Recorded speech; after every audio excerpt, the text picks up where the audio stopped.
우리가 교회를 이루게 될 때 어린 심령들로부터 나이가 많은 성도에 이르기까지 각계의 여러 다양한 연령층을 또 우리가 함께 경험하면서 교회를 이루게 되고, 또 그뿐만 아니라 여러 형편이 다른 이들이 함께 교회를 이루게 됩니다. 그럴 때 그런 여러 가지 상황들을 잘 고려해서 각각의 상황에 맞게 어떻게 성도들을 서로 대해야 되느냐, 혹은 목회자가 성도를 대해야 되느냐 하는 것에 대한 가르침들이 소개가 됩니다. 이 내용이 1절부터 16절까지 소개가 되고, 특별히 이 중에서는 나이가 많은 홀로 된 여성들, 이 여성들에 대한 그런 특별한 교훈들이 소개가 되고 있고요.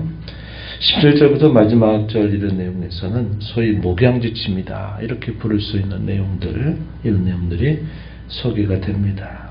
교회 가운데서 목회를 할 때, 혹은 성도와 성도들이 서로를 대할 때 어떻게 서로를 대해야 될까 하는 것들도 역시 이런 내용들을 통해서 우리가 확인할 수 있겠습니다. 앞부분의 내용을 먼저 보면 다양한 연령층을 이루고 있는 성도들에 대해서 바울 사도가 디모데에게 이렇게 권면했습니다. 먼저 1절과 2절에 보면 늙은이를 꾸짖지 말고 권하되 아버지에게 하듯 하라. 젊은이에게는 형제에게 하듯 하라. 늙은 여자에게는 어머니에게 하듯 하라. 젊은 여자에게는 온전히 깨끗함으로 자매에게 하듯 하라. 이렇게 말합니다.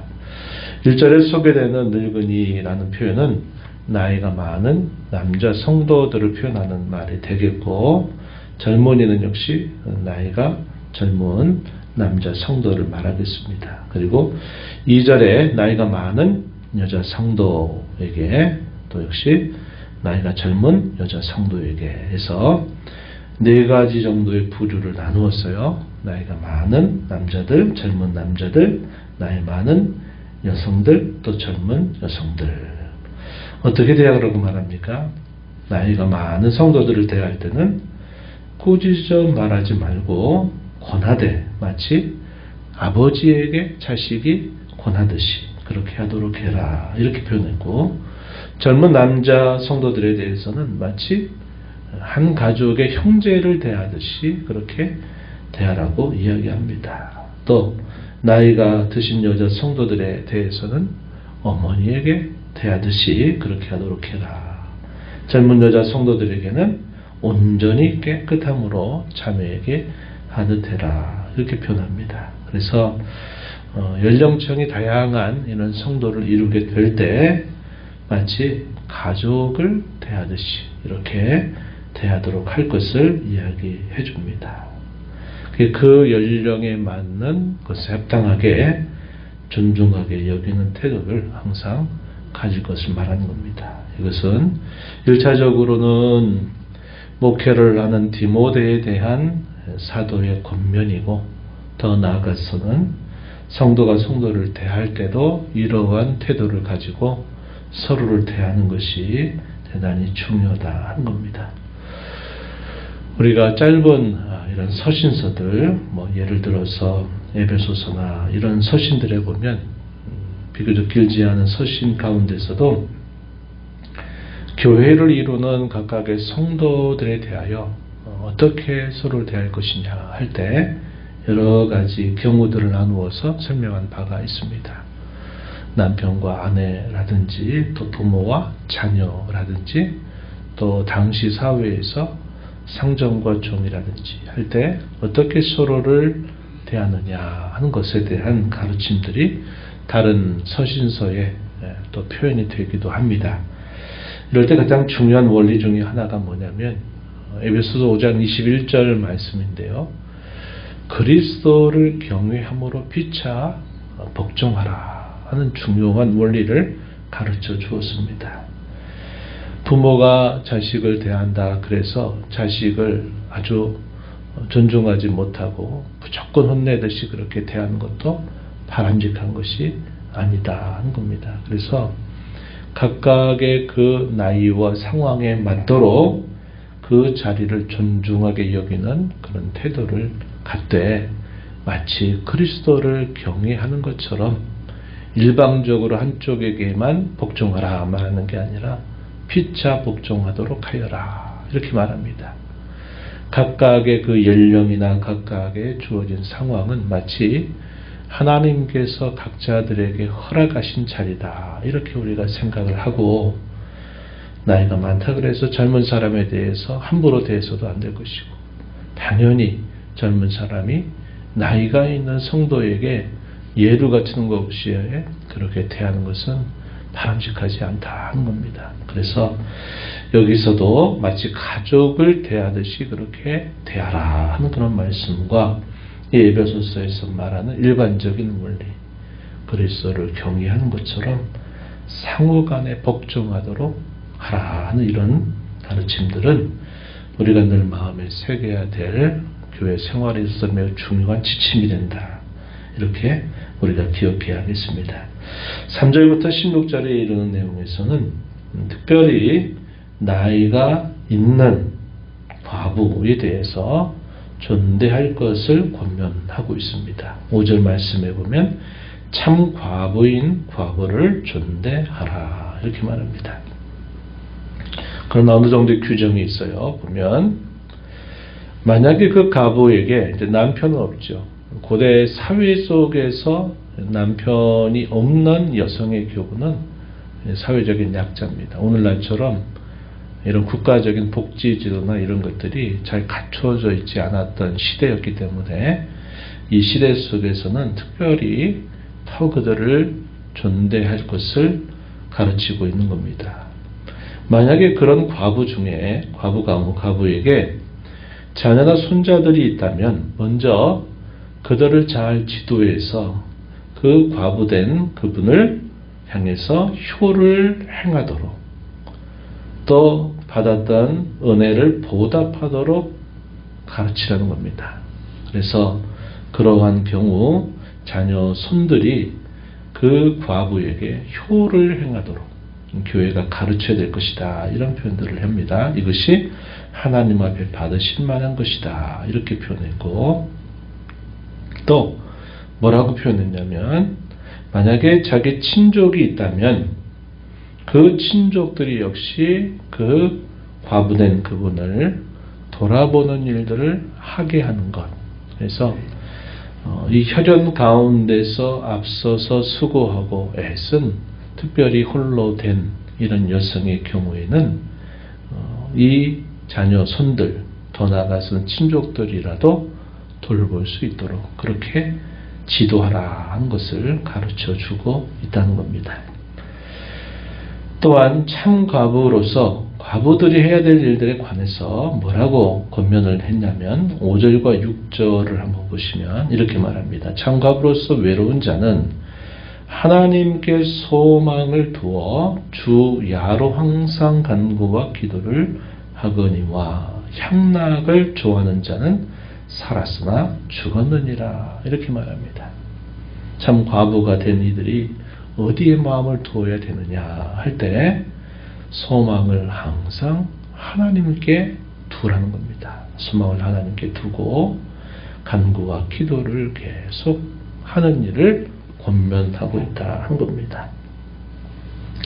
이것을 또 디모데에 가르치면서 그들이 어디에 소망을 두느냐, 살아온 모든 삶에 대한 것들, 그런 것들이 있지만 이제 장차 그들이 얻게 될 참 소망, 그 소망을 하나님께 두고서 늘 기도하는 일에 힘을 기울이도록 해라 이렇게 권면하고 있다는 겁니다. 하나님께서 우리의 인생을 태어나게 하셔서 젊은 시절을 보내게 하시고 또 나이가 들게 하시는 이 하나님의 섭리 앞에 우리 모든 사람들은 그 섭리를 거스를 수 있는 사람이 아무도 없습니다. 젊을 때에는 우리가 지혜도 있고 또 힘도 있어서 무엇인가를 추진도 하고 또 계획도 하고 그것을 이뤄낼 수 있는 그런 많은 기회들이 주어지죠. 하나님이 주신 것들입니다. 그러나 나이가 들면 우리의 몸도 우리의 지혜도 우리 여러 가지 형편이 예전 같지 않습니다. 우리를 하나님께서 더 낮추시는 일들을 이렇게 물리적으로 또 하나님이 행하시는 겁니다. 그럴 때 우리의 소망을 내 힘과 내 지혜에 두고 뭔가 할 수 있다, 이런 생각을 갖는 것을 당연히 버리고 이제 우리가 하나님 앞에 진정으로 서야 될 그때를 생각하면서 돌아온 삶을 뒤로 하고 하나님께 소망을 두고 특별히 주께서 기뻐하신 일들을 위해서 기도하고 하는 일에 힘을 기울여라, 이렇게 권면을 하고 있다는 겁니다. 당시 사회가 좀 잘 반영된 특별한 이야기가 또 주어지는데, 과부로 교회 명부에 올릴 자를 소개했습니다. 나이비 60 이하가 되면 안 된다, 60 이상이 돼야 된다, 이렇게 표현했어요.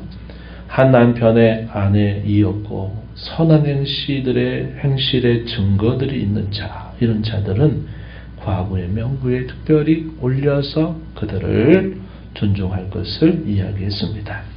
선한 행실의 증거들에 대해서 뭐라고 얘기했느냐? 자녀를 양육했고 나그네를 대접했고 성도들의 발을 씻기고 환난당한 자들을 또 구제했고 모든 선한 일을 행한 그러한 자들, 그러면서 남편이 먼저 떠나고 60 이상이 된 그러한 과부는 명부에 올려서 그들을 존대할 것을 말해주고 있다는 겁니다.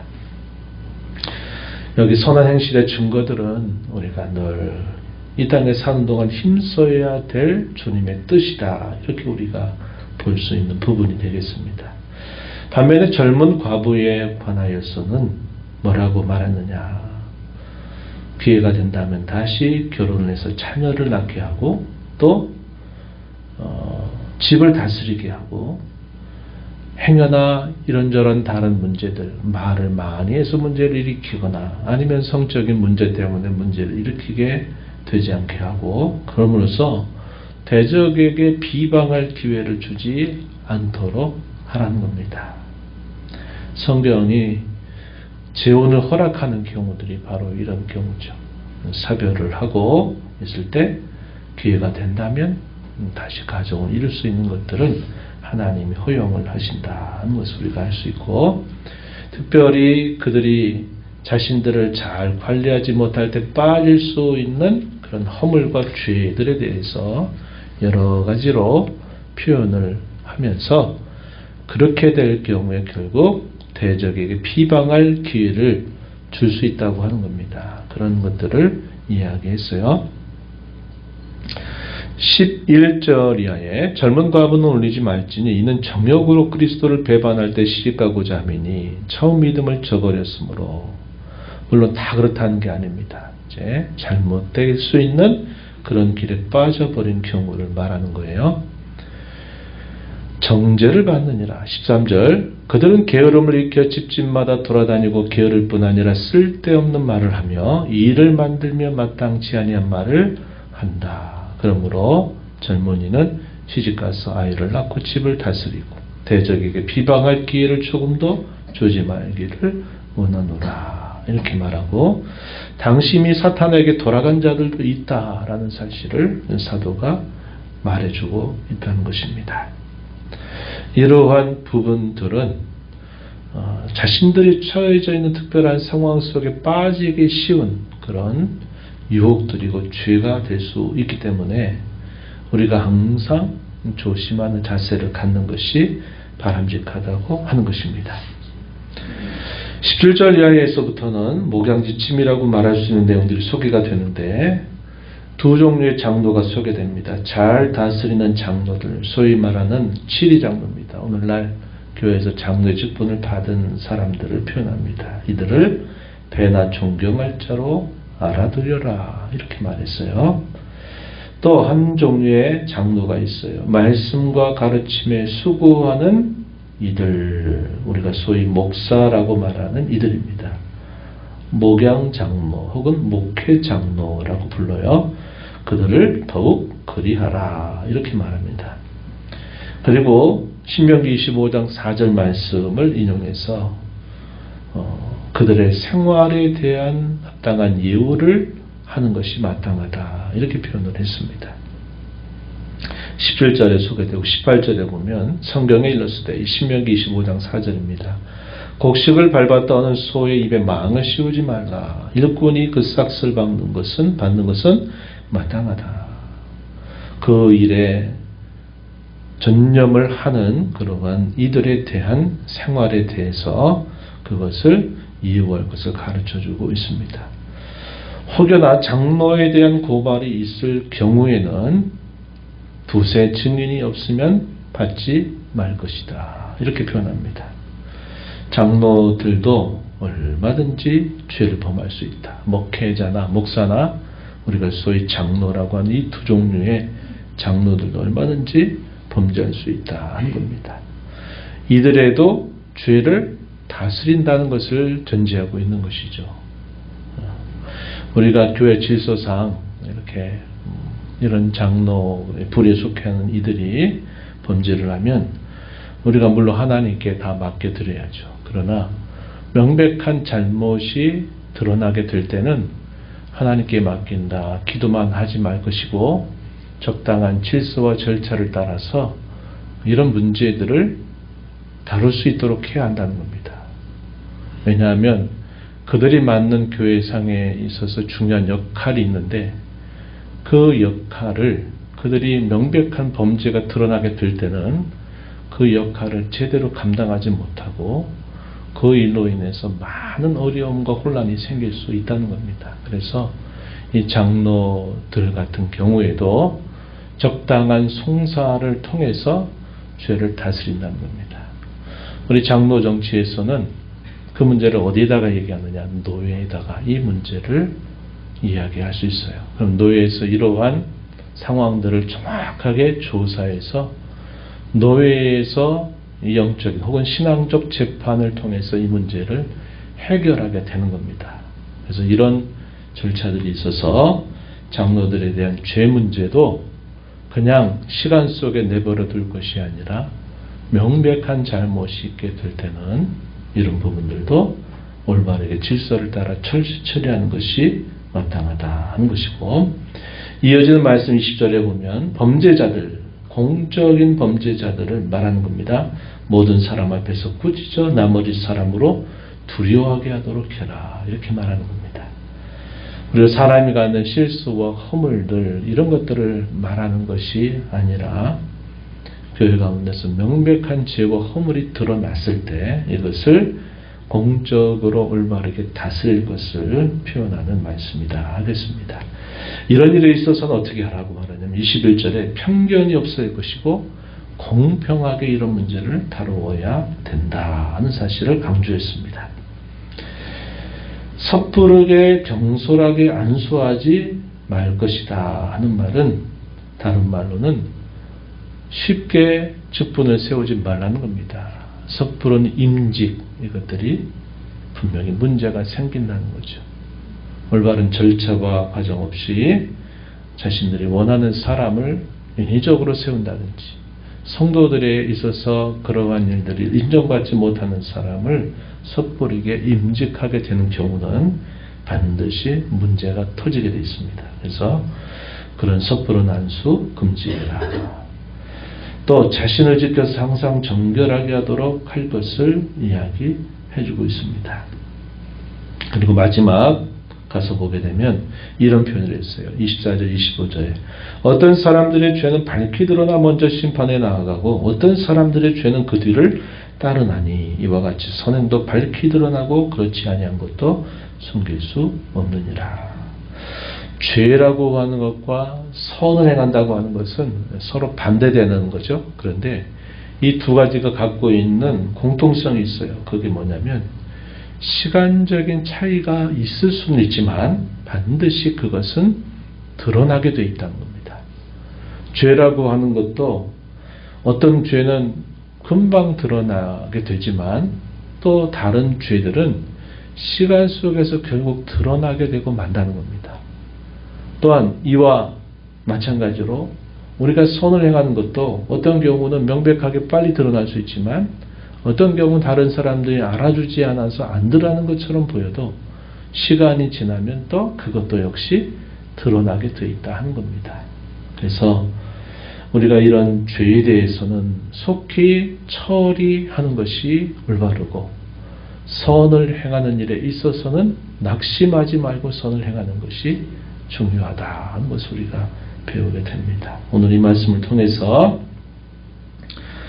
가족 같은 교회, 그런 교회, 마치 부모님을 아니면 형제와 자매를 대하듯이 서로가 서로를 대하는 그런 마음을 우리가 가져야 되겠다 하는 사실이고, 각 처지와 각 상황에 대해서 서로 인정하고 존중하는 자세, 또 그 상황에 맞게 그 상황에 처해져 있는 성도들은 믿음을 따라서 잘 처신하려고 하는 그런 자세를 가져야만 된다 하는 겁니다. 그럴 때 교회가 더욱더 든든히 서가게 될 것입니다. 이런 교회, 이런 성도가 되기를 진심으로 축원합니다.